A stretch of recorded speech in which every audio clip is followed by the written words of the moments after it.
তো এই ঘাটাল বাই বীরসিং এ রেলের দরকার, তাই দাদা? একদম একদম, কারণ এই একমাত্র মহকুমা যেখানে এখনো রেল আসেনি। হ্যালো প্রিয় দর্শক, সকল প্রিয় বন্ধু আর বান্ধবীরা, তোমাদের রিকোয়েস্টে হ্যাঁ ভাই, অনেক মানুষ কিন্তু এই বিদ্যাসাগর, হ্যাঁ আজকে আসছি আমি বিদ্যাসাগর মেলা বীরসিং এ, আর তার সঙ্গে তোমাদেরকে আমি ঈশ্বরচন্দ্র বিদ্যাসাগরের হোম ট্যুরও করাবো। এই বীরসিং মেলা দেখাবার আগে শ্রী পণ্ডিত ঈশ্বরচন্দ্র বিদ্যাসাগরের বাড়ির একবার হোম ট্যুরও তোমাদেরকে আমি করাতে চাই।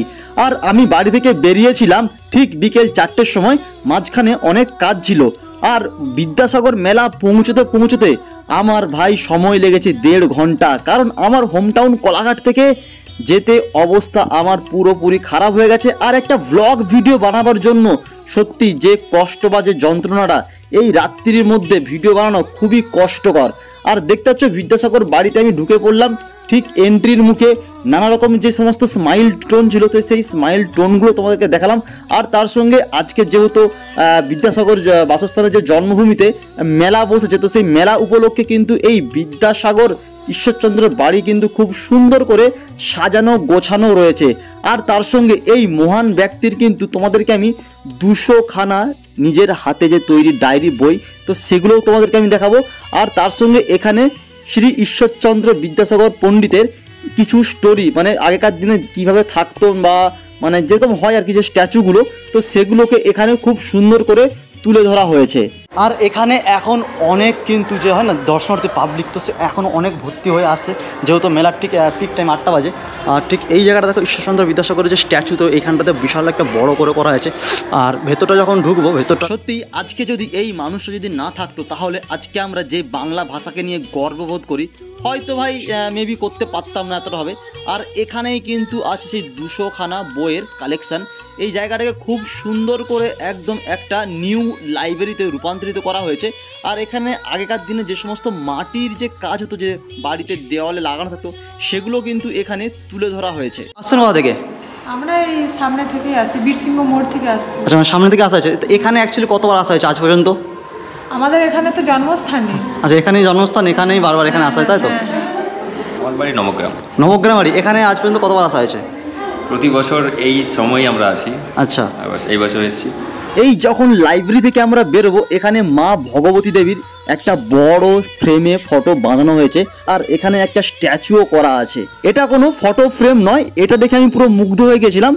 পেরেক আর সুতো দিয়ে তৈরি করা হয়েছে এই দারুণ স্ট্যাচু। আর এখানে বিধবা বিবাহ আইন কবে চালু বা শুরু হয়েছিল, আর বর্ণ পরিচয় যেমন হয়, বাড়ির উঠোনে একটা বড় কুয়ো, আর কুয়োটার নিচে ভেতরে কিচ্ছু নেই, পুরো শুকনো হয়ে গেছে কুয়োটা। পণ্ডিত মশাইয়ের এখানে কিছু স্ট্যাচু করা হয়েছে, বাচ্চাদেরকে যখন তালিম মানে পড়াশুনো যে করা হতো, তো সেটা এই জায়গায় সুন্দর করে তুলে ধরা হয়েছে। ঠিক এই গেটে ঢোকার আগে এখানে এই দাদাদের একটা অভিনব উদ্যোগ চলছে। তো এই ঘাটাল বাই বীরসিং এ রেলের দরকার, তাই দাদা? একদম একদম, কারণ এই একমাত্র মহকুমা যেখানে এখনো রেল আসেনি। তাই আমরা চাইছি যে আমাদের এই যে পূর্ণভূমি, বিদ্যাসাগরের ভূমি বীরসিংহ গ্রামে যাতে রেল আসে, এবং সেটাতে ঘাটাল হয়ে বা যেখান থেকে হোক আমাদের এখানে যাতে রেলটা হয়, কারণ আমরা খুবই রেল থেকে বঞ্চিত আছি। সত্যি তো, এই ঘাটালের মতো একটা এত বড় মহকুমাতে রেল নেই। ক্ষীরপাই থেকে শুরু করে চন্দ্রকোনা, রাধানগর, কোনো জায়গাতে ভাই একটা রেল নেই। আর আমিও এই গণস্বাক্ষরে সাক্ষী করেই দিলাম। আর আমার বাড়ি কিন্তু এই ঘাটাল মহকুমাতে পড়ে না, তবুও আমি স্বপ্ন দেখি ঘাটালের বুকে একটা রেল হওয়া খুবই দরকার। আর আমি এই বিদ্যাসাগর মেলার নাম কিন্তু অনেক শুনেছি, তো তার জন্য এখানে এই মেলা তোমাদের কভার করতে আসা।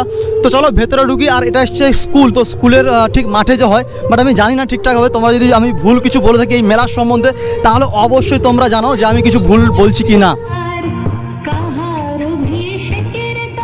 এখন ঢুকছি যে সমস্ত যে হরেক মালগুলো আছে, তো হরেক মালের কাউন্টারে। আর ঠিক সেখানটাতে কিছু দাদা ভাই আর বৌদিমণিরা দাঁড়িয়ে আছে। বৌদিমণি এইদিকে, এইদিকে। আমি বলুম না, আমার শোরুম করে। হরেক মাল 15 টাকার কাউন্টারে আমরা এখন ঢুকছি আস্তে আস্তে।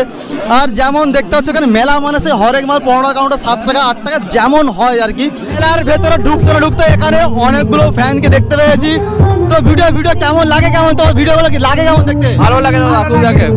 তো সত্যি বলছি আমি নিজে মানে অবাক যে আমার বাড়ি থেকে 50 কিলোমিটার দূর বীরসিংহে এসে এখানে এতগুলো ফ্যানকে দেখতে হলো, তো সকলকে ধন্যবাদ তোমাদেরকে। বাচ্চাদের যে সমস্ত ছোটো ছোটো পিস্তল থেকে শুরু সমস্ত কিছু আছে। আর দেখো ভিড় কিন্তু অনেকটাই বেশি লাগছে তোমাদের।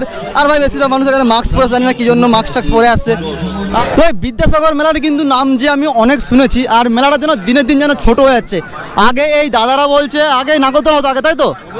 আর তার সঙ্গে সঙ্গে এই দাদারা কিন্তু আমার ভিডিও দেখে, এটাই আমার কাছে অনেক বিশাল বড় ব্যাপার। লাস্ট ভিডিও তোমরা কি দেখেছো আমার? লাস্ট ভিডিও সবই প্রায় দেখি, এই পিকনিকের ভিডিও, ঘাটাল গিয়ে পার্কে। হ্যাঁ একদম একদম। আর তোমার ওই ক্ষীরার ভিডিওটা দেখেছি, এই মেলা ভিডিও মেলার ভিডিও তাই তো? যে মেলা ভিডিও ছিল একটা, তো তার মধ্যে দেখো তার দেখে ভাই, ঠিক আছে, যে এমনি হাওয়ায় হাওয়ায় নয়, বাট ভিডিও দেখে। তো অসংখ্য তোমাদেরকে ধন্যবাদ ভিডিওগুলো দেখার জন্য। এই বীরসিং মেলাতে দেখো এখানে খাট বিক্রি হচ্ছে। কাকু কোথায় গো? তা তোমার নাকি খাটটা? না না, আমিও তো খুঁজছি কাকা কোথায়, কাকার কাছে দাম দিগস করবার জন্য। এহে রহা নেই যাতা। আরে বুঝতে পারছো ভাই, এখানে খাট নেবার জন্য এখানে, ও কাকু ভাই কেউ নেই, মোটা একটু ঘুমিয়ে পড়ি, ঠিক আছে, খাটের মধ্যে। ভাই আসছিলাম ভাই 50 কিলোমিটার দূর থেকে, আর এখানে এসে বীরসিং এসে খাটে ঘুমিয়ে মরার খাট ফাট মনে হচ্ছে। গালাগালি করো না, ঠিক আছে, মরার খাট তো আর নয়, নতুন খাট মনে হচ্ছে, বাট এটা খাট না তক্ত, সেটা আমি কনফিউজ আমি কিন্তু। হ্যাঁ আমরা পাশে আছি, আপনি এগিয়ে যান, অনেক দূর এগিয়ে যান, আমরা সব সময় পাশে আছি। আপনারা ভিডিও দেখেছি তোমার, ঠিক আছে, ধন্যবাদ ধন্যবাদ। ভালো তো একদম। দেখো এই জন্যই কিন্তু এই বীরসিং আসা। অনেক মানুষ কিন্তু আমাকে বলেছিল যে তোমরা বীরসিং এসে একটা ভিডিও করো, বাট এখানে কিন্তু এসে কিন্তু একটা নিরাশা। মেলাটা কিন্তু অনেকটাই ছোট, মানুষের মুখ থেকে শুনেছিলাম অনেক বড় মেলা। তুমি আমাদের ডিঙ্গালে মেলা যাবে, আর একটু যে ডিঙ্গালে মেলা কিছুদিন পর শুরু হবে, আচ্ছা ফাল্গুন মাসের 15 তারিখে, তখন যাবে। সেই মেলাটা এখন আজকে অনেকটা বড় হয়, তাই তো? তো মেলার মধ্যে একটাই কিন্তু বড় রেস্টুরেন্ট, এই মা লক্ষ্মী রেস্টুরেন্ট। আর ভেতরে কিন্তু খাবার দাবার কিন্তু সেই দম, মানে সেই কদমে চলছে। ফুচকার কাউন্টার কিন্তু অনেকগুলো। তো এখানে টোটাল ফুচকা মিনিমাম 6 থেকে 8টা ফুচকার কাউন্টার আছে। আর 10 টাকা কত পিস ফুচকা? 10 টাকায় 6টা। 10 টাকায় 6টা। তো দেখতে পাচ্ছ এখানে সবাই কিন্তু একদম ফুচকা খাচ্ছে, বৌদিমণিরা। গরম ডিম ঘুগনি কত করে?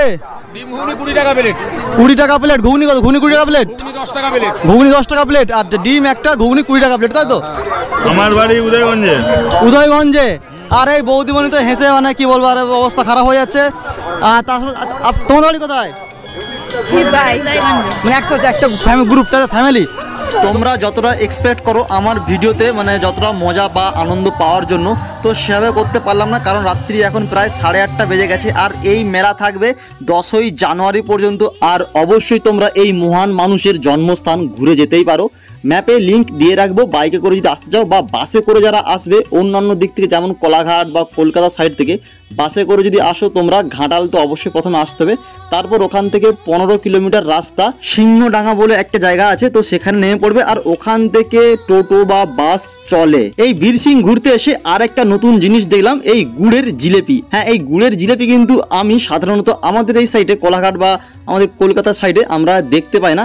তো ওকে চলো টাটা বাই বাই। হ্যাঁ ভাই, তোমাদের বীরসিংহ এসে ভিডিও বানালাম ফাইনালি। আর আমার কাছে এটাই অনেকটা বড় ব্যাপার যে হ্যাঁ ভাই, বিদ্যাসাগরের জন্মস্থানে আসতে পেরেছি। এটা আমার অনেক দিনের ইচ্ছে যে যাবো কোনোদিন না কোনোদিন, বাট এই মেলাতে এসে নিজেকে অনেকটা ধন্য মনে হচ্ছে। তো চলো ওকে টাটা বাই বাই, পরে ভিডিও খুব তাড়াতাড়ি দেখা হচ্ছে। दुनिया में कोई भी काम हो, कितना भी मुश्किल हो, अगर आपने 3 साल उस पर ठीक से खर्च कर दिए तो मान के चलिए कि उसमें आपको सक्सेस मिलनी तय हो जाएगी। 3 साल का गोल्डन रूल है।